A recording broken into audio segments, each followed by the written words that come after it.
What's up, everybody? If you want to join the greatest online Star Wars community, the Fandom Menace, make sure you hit that subscribe button before today's video starts, so you don't miss out on any updates and you're always the first to know when our newest videos go live.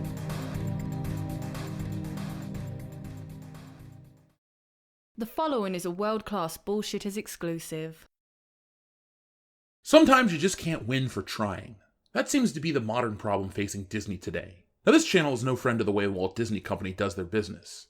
To us, Disney is just a corporate behemoth that eats up competition left and right and destroys the entertainment landscape. Some see them as a wholesome family entertainment factory, and others see them as the devil.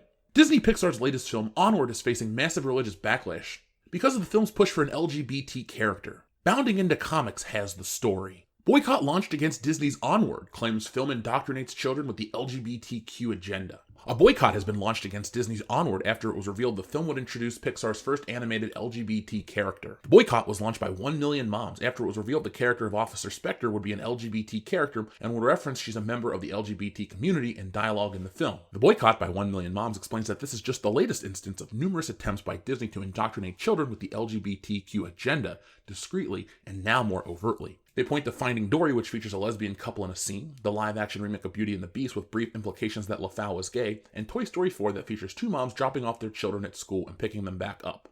They claim these scenes are subtle in order to desensitize children, but now Disney has traded its subtlety for intentionality. The boycott and petition adds, Disney has decided to be politically correct instead of providing family-friendly programming. Disney should stick to entertaining, not pushing an agenda.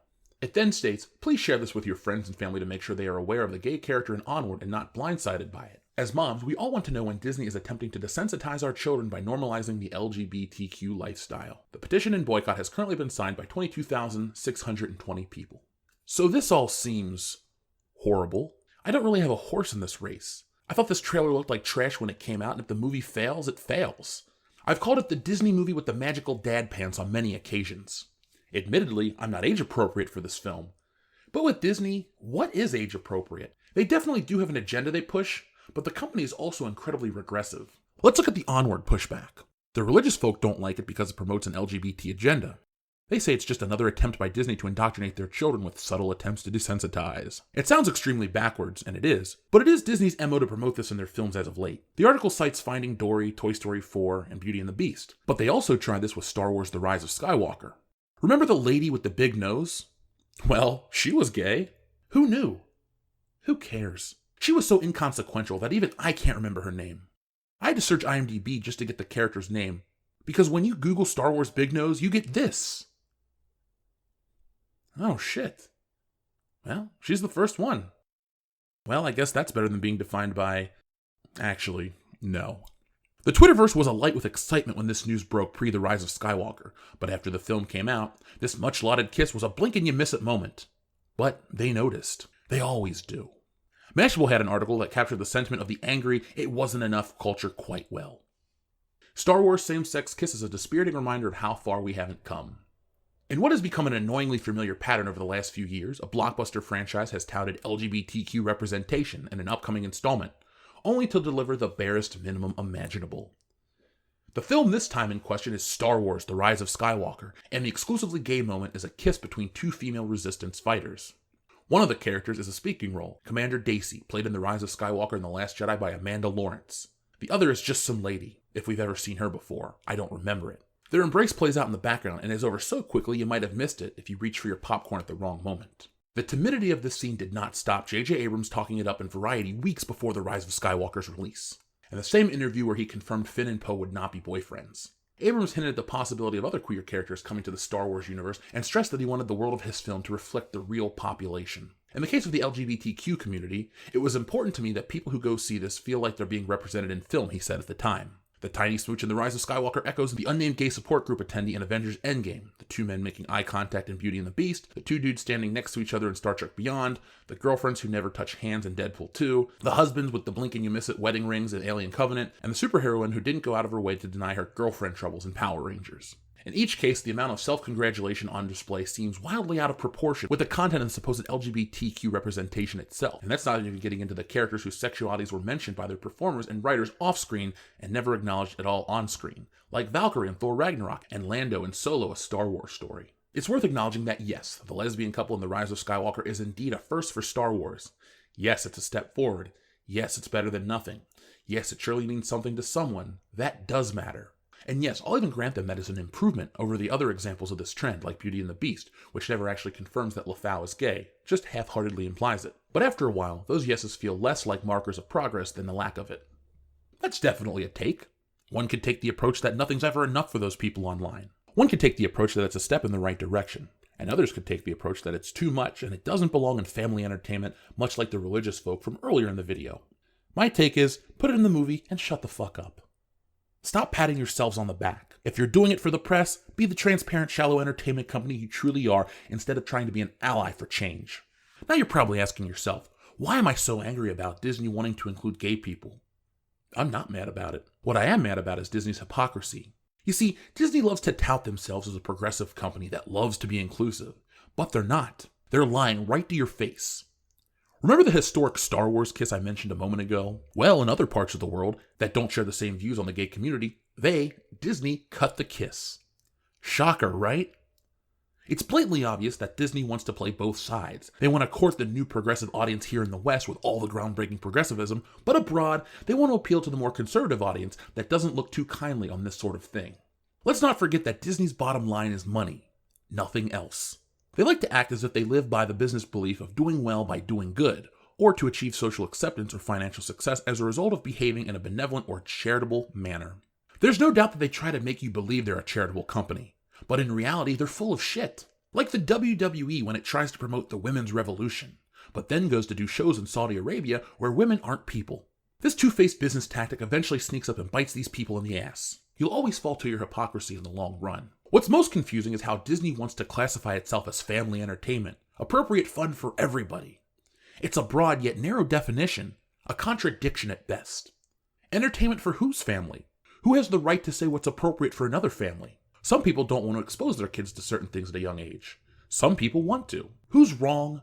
Who's right? Disney doesn't know what's better for your family than you do. Hell, Disney doesn't even have a baseline for the agenda they're trying to promote. You all remember Lizzie McGuire, right? The show with Hilary Duff about, being a kid in the early 2000s? I've never seen it.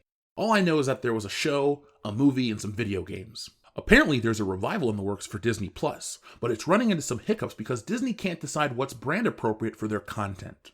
Hilary Duff publicly asked Disney to move Lizzie McGuire reboot to Hulu instead of Disney+. New Disney CEO Bob Chapek has only been in the job for a few days and he's already got a controversy to deal with. Hilary Duff, whose career was launched by the Disney Channel series Lizzie McGuire, is asking the company to move the in-the-works reboot off Disney Plus and onto Hulu instead. The actress and singer posted the request on her Instagram Friday night. Was incredibly excited to launch Lizzie on Disney Plus, and my passion remains. However, I feel a huge responsibility to honor the fans' relationship with Lizzie, who, like me, grew up seeing themselves in her. I'd be doing a disservice to everyone by limiting the realities of a 30-year-old's journey to live under the ceiling of a PG rating. It's important to me that just as her experiences as a preteen, teenager navigating life were authentic, her next chapters are equally real and relatable. It would be a dream if Disney would let us move the show to Hulu, if they were interested, and I could bring this beloved character to life again. Variety has a good rundown of the current situation.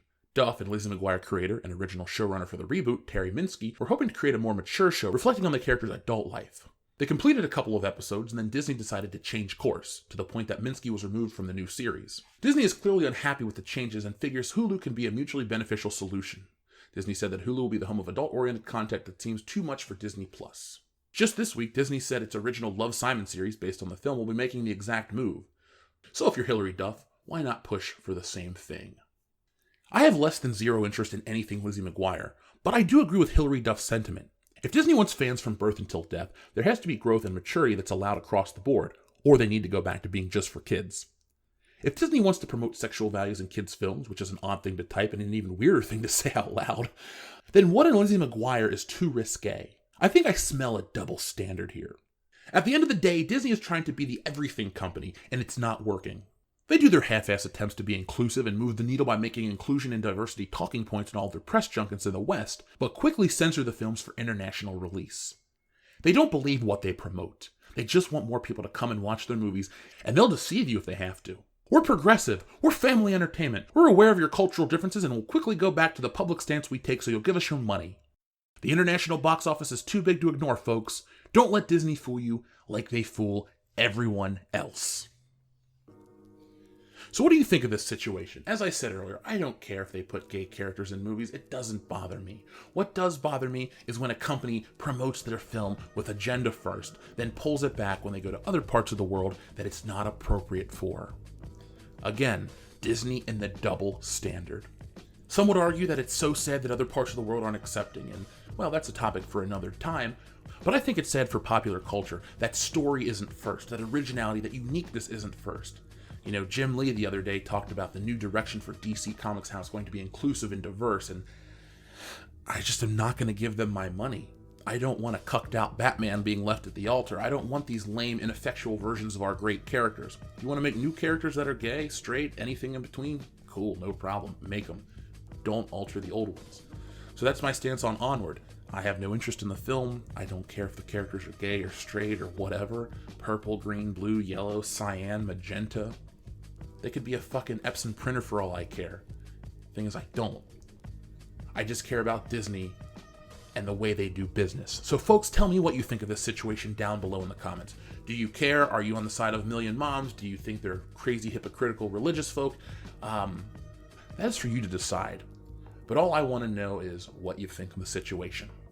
Before you go, folks, do me a favor and hit that thumbs up button. It's a way to let us know and to let YouTube know that you're a fan of this channel and you love the content we produce. We put out content all the time and we want to do more, and we just want to reach as many of our viewers as possible. We're getting ready to near another milestone, 160,000 subscribers, which is exciting, and we'll have a very special live stream when we do. So what are we, about 3,000 plus away? And I believe if we all spread the word, we can make that happen by next week, and we'll do something really, really fun. And when we hit 200,000, which is our next giant milestone, well, prepare for an all-day stream. It's going to be a lot of fun with a lot of guests, and we're already working that behind the scenes. So folks, I gotta get out of here. I gotta get to work on our next video about Tim Miller and Terminator and all that other fun shit. So thank you for watching, and as always, folks, go out into the world and be excellent to each other.